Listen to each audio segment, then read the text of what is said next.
Listing di pertengahan Februari 2024, ayam goreng Nelongso siap IPO incar dana 62,55 miliar rupiah.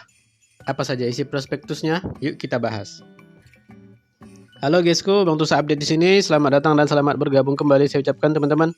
Pada kesempatan video kali ini kita akan bahas lagi antrian saham IPO ya, yang sudah ngantri di Bursa Efek Indonesia. Nah, kali ini kita kedatangan PT Bersama mencapai puncak TBK dengan kode saham baik, teman-teman. Untuk sektornya itu ada di consumer cyclical ya. Periode book building ada di tanggal 19 sampai 24 Januari 2024. Tentang harga IPO ada di kisaran 268 sampai dengan 278 rupiah per lembar saham dengan jumlah saham yang ditawarkan sebanyak 2.250.000 lot, teman-teman. Seperti itu ya. Jadi si baik ini teman-teman ya, dia itu adalah perusahaan yang bergerak di bidang pengelolaan rumah makan secara langsung maupun melalui entitas anak. Kemudian dia juga ada kemitraan rumah makan serta perdagangan bahan baku atau makanan beku. Perseroan memiliki dua merek yang sudah terkenal, yaitu ayam goreng Nelongso dan ayam geprek Ros. Ayam goreng Nelongso beroperasi sejak tahun 2013, sedangkan untuk geprek Kak Ros beroperasi sejak tahun 2017, berfokus pada penjualan ayam dan bebek olahan. Telah memiliki 64 outlet yang tersebar di seluruh Indonesia dengan rata-rata memiliki konsumen 1,9 juta per tahun. Oke teman-teman, tadi itu adalah profil singkat dari PT Bersama mencapai puncak TBK atau baik ya teman-teman.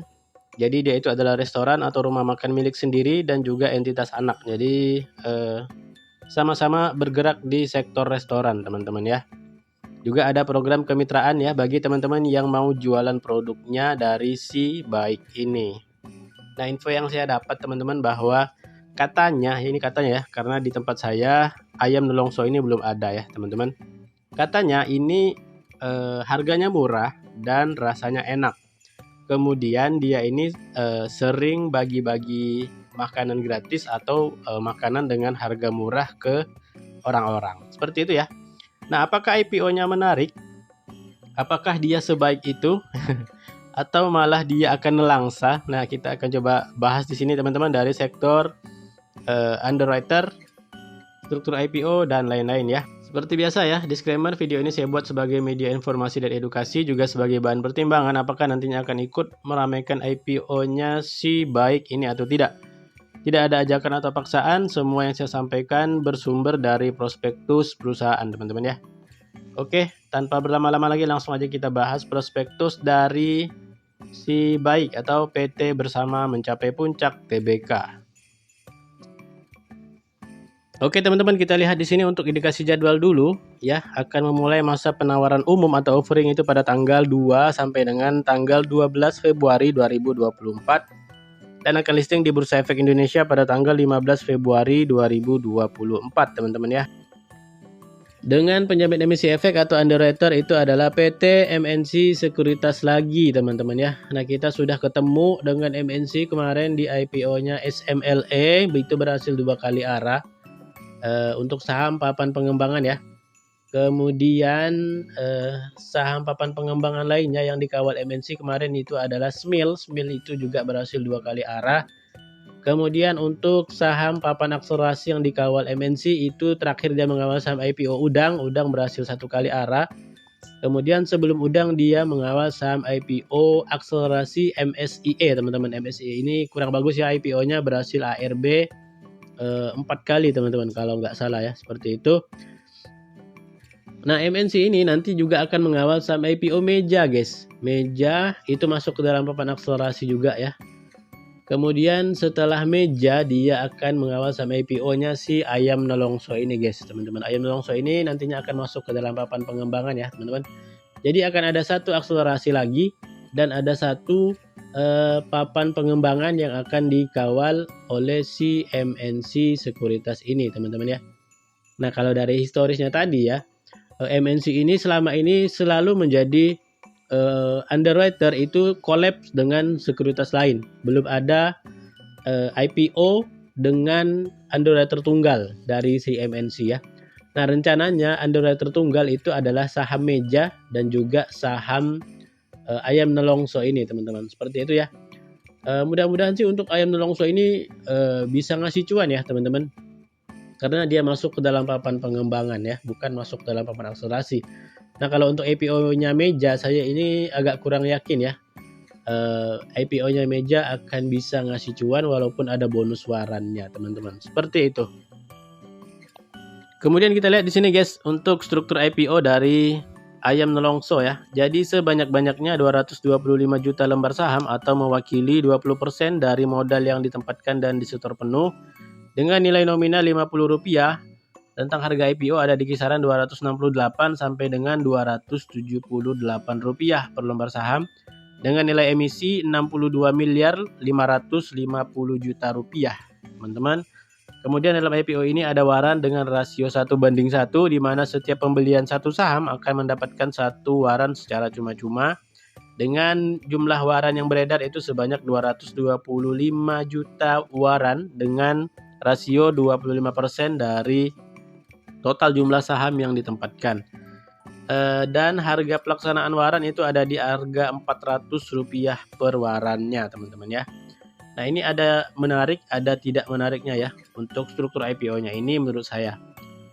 Menariknya di sini adalah nilai emisinya kecil, teman-teman, di bawah 100 miliar. Itu yang pertama. Kemudian yang menarik selanjutnya adalah ada waran dengan rasio yang menurut saya menarik 1:1. Nah, yang tidak menarik di sini menurut saya adalah dari segi harga ya, teman-teman.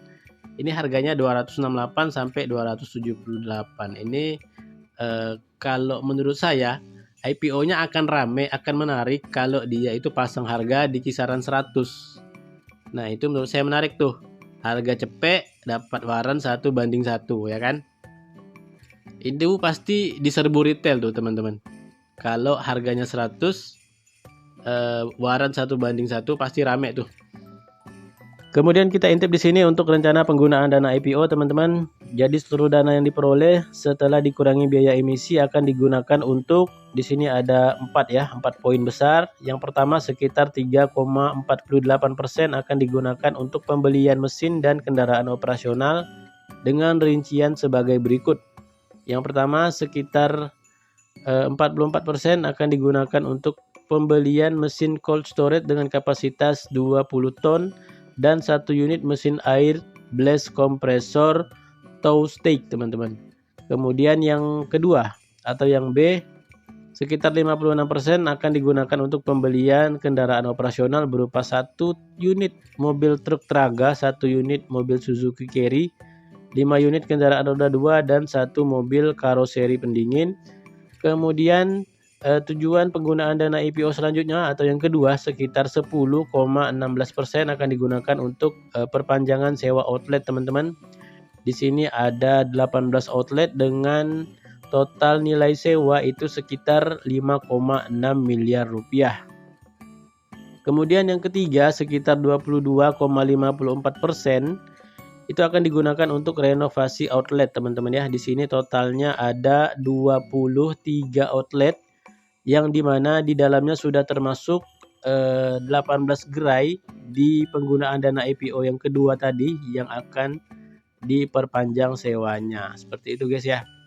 Kemudian tujuan penggunaan dana IPO yang keempat di sini sekitar 63,82% akan digunakan untuk OPEX dari Ayam Nelongso ya, teman-teman. Di sini untuk pembelian bahan baku dan biaya pengembangan produk, marketing dan branding, teman-teman. Nah, untuk penggunaan dana IPO-nya ini menurut saya bagus ya, tidak ada sesuatu yang janggal atau tidak ada yang ngadi-ngadi lah istilahnya. Semuanya di sini dikatakan untuk memperlancar atau ekspansi dari Ayam Nelongso ini. Seperti itu, teman-teman. Nah, ini adalah struktur permodalan dari si Ayam Nelongso ya, teman-teman, atau Baik. Di sini pengendalinya itu adalah PT Anak Baik Sejahtera. Kemudian diikuti dengan Nanang Suherman dan Yeni Isnawati. Kemudian disusul dengan Masyarakat dan Waran seri 1. Seperti itu, teman-teman. Nah, kemudian kita lihat di sini teman-teman untuk laporan posisi keuangan dari si Ayam Nelongso atau baik ya. Teman-teman kita pantau di sini untuk total asetnya terjadi peningkatan dari tahun ke tahun. 2020 ada di 15 miliar, 2021 naik ke 29 miliar, 2022 naik lagi ke 69 miliar dan per 31 Juli 2023 asetnya ada di angka 77 miliar rupiah. Kemudian kita pantau di sini dari segi liabilitas atau hutang juga terpantau naik teman-teman. 2020 liabilitasnya ada di angka 5,8 miliar.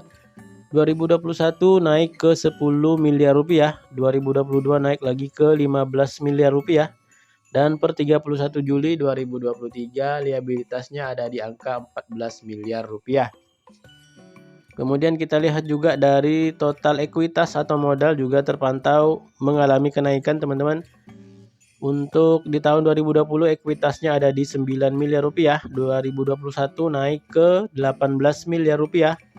Kemudian 2022 ada di 53 miliar rupiah dan per 31 Juli 2023 ekuitasnya ada di angka 62 miliar rupiah, teman-teman.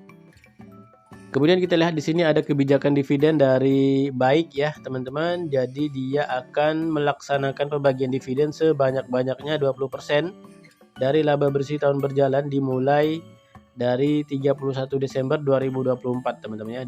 Jadi kemungkinan akan dibagikan tahun 2025 nanti. Oke teman-teman, kita lihat di sini untuk Dewan Komisaris dan juga direksi ya dari Ayam Nelongso. Di sini kita lihat komisaris utamanya ada Yeni Isnawati.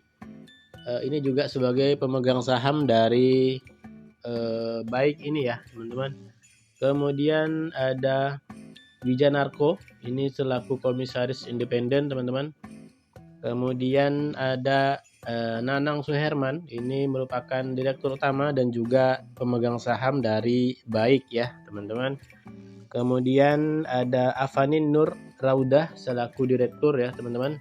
Kemudian ada Ubaidillah selaku direktur dan juga ini kita lihat adalah produk-produk atau menu makanan dan minuman dari si Ayam Nelongso guys. Cukup banyak ya untuk jenis-jenisnya. Kemudian kita lanjut lihat di sini untuk data penyebaran dari outletnya si Ayam Nelongso guys ya. Ini masih berfokus di Pulau Jawa dan Bali ya teman-teman. Untuk Ayam Nelongsonya itu ada 54 outlet dan geprek Kak Rosnya masih 10 outlet teman-teman. Seperti itu.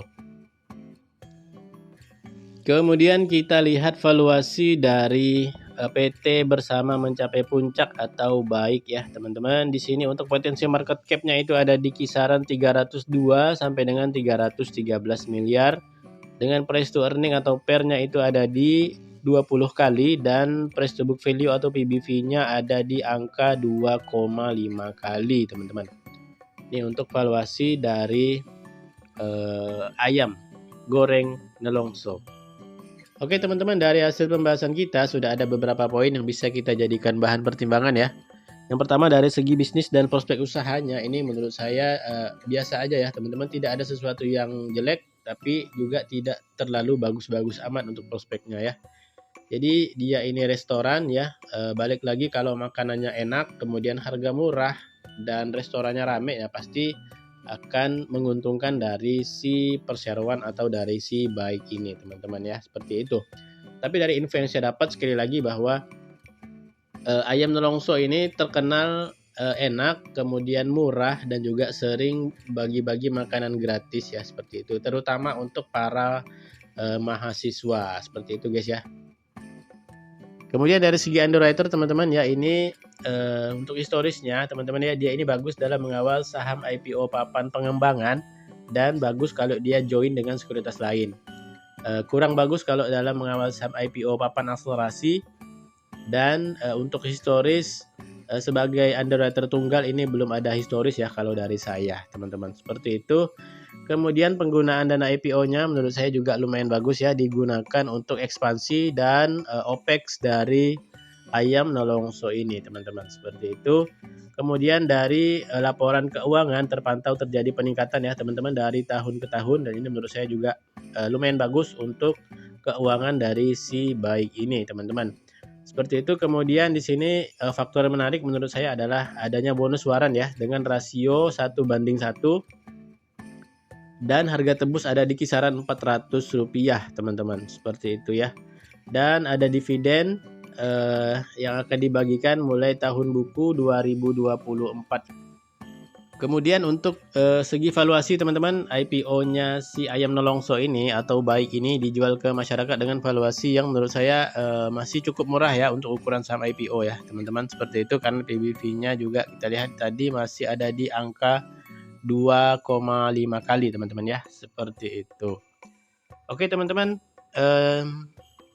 kalau saya mungkin nanti tunggu jadwal dulu ya. Kalau dia listingnya sendirian, nggak ada IPO yang barengan, saya mungkin akan ikut IPO-nya si baik ini ya, dengan pertimbangan ada bonus waran yang menurut saya menarik, yaitu 1:1. Seperti itu ya. Oke, teman-teman, bagi yang ingin ikutan IPO-nya, pastikan dengan profil risiko dan money management masing-masing ya. Tidak ada ajakan atau paksaan, sekali lagi saya sampaikan di video ini.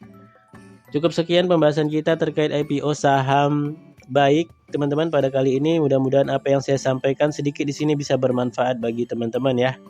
Dan mohon maaf apabila terjadi kesalahan atau kekurangan di video saya kali ini. Terima kasih sudah menonton dan sampai bertemu kembali ke dalam pembahasan saham IPO selanjutnya.